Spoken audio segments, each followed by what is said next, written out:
Hello everybody, welcome back to my channel. Today's tutorial is going to be on how to use a scene director.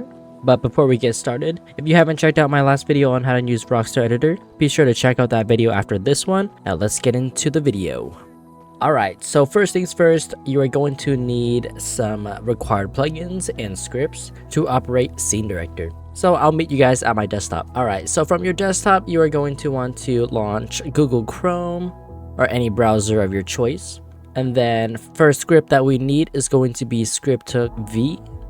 And then just for the record, I will have all of these scripts and plugins linked in the description so y'all can follow along. So once you're on the scripthook V's page, make your way down to the download button, scroll down to that GTA handling, and install the latest version that supports the most recent DLC patch of GTA. The next script is going to be scripthook.net. Scroll down to download the most recent release, and then next you are going to need a trainer of your choice. Personally, I use Simple Trainer because I don't know any other trainers.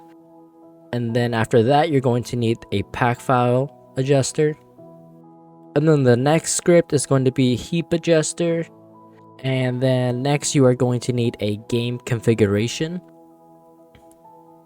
And then next you got the actual scene director plugin itself.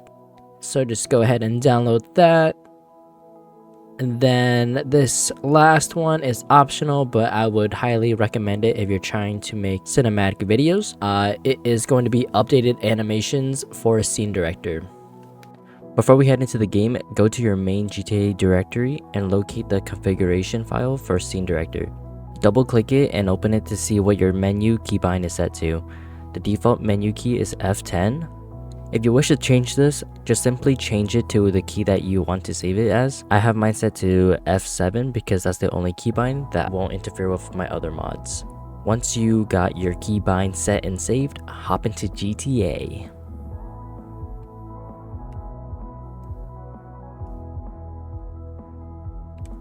Now that we're in game, press your menu keybind. So I'm going to press F7. Alright, looks like my menu is up and running, obviously.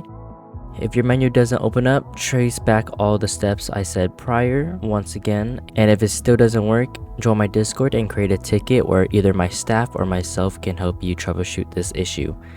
But if your menu does work, you're going to be greeted with a couple of options, such as possess near/aimed, clone actors, which is duplicating your actor, and then you got animations, world/options, edit scene, save and load, back to start, scene mode setup, and then lastly we have add actor to slot number. In order for you to do any animations, you must add your character as an actor. So scroll down to the last option and select it. Once you select it, you can now start browsing animations. If you find an animation that you like, press A on your keyboard to save it into an animation slot for quick access. Alright, so it looks like I found an animation I like, so I'm going to press A, but it requires 2 actors. This is where you would use the possess near/aim tool. You can either spawn in a ped of your choice, or you can find one that's on a street, which is what I'm going to do. Alright, so I just took this ped against his will, but he's going to serve a purpose now. So as you can see, I can fully function as this possessed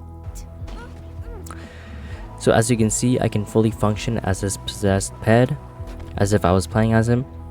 This tool kind of acts like a switching character, just like how it's in story mode of Michael, Franklin, and Trevor. But as you can see, I'm going to switch back to my main character. The animation I want to do is the drunken fist fight, where it requires 2 peds. Obviously, I still only have 1 actor, so I'm going to possess my volunteer over here. Assign him to a slot actor number 2. You can assign multiple peds to other actor roles. I personally don't go over 6 because it starts to get confusing, but you can if you want to. You can also have the option to save and reload those actors that you save from the main menu under the tool save/load. Alright, so let's load in our animation. So I wanted to use the drunken fist fight animation. I'll press A. That will save it to a shortcut list for animations. Back out of the menu by pressing 0 or your menu keybind, And in order to activate the animations, you're going to press down on Alt and your number pad.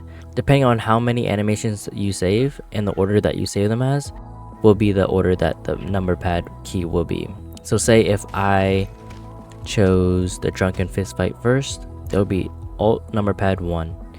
If I chose that animation second from another animation, then it'll be Alt number pad 2. And I believe there's only 6 slots for animations. To record your scene, open up your scene director menu, hover over actor 1. Here you can locate the record scene setup. This is the tool you want to use to record your scenes before adjusting and using Rockstar Editor. Once you record your scene, to end the recording, press Alt E. Now on the main menu, at the bottom it says Scene Mode, Setup. Hover over that section and select it to play back your recording.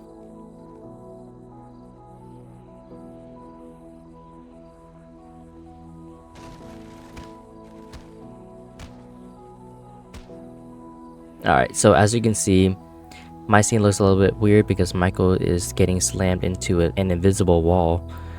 To fix this issue and make it a little bit more realistic, open up your scene director menu, scroll down to edit scenes beta, select it, and select on item until it plays back on your recording.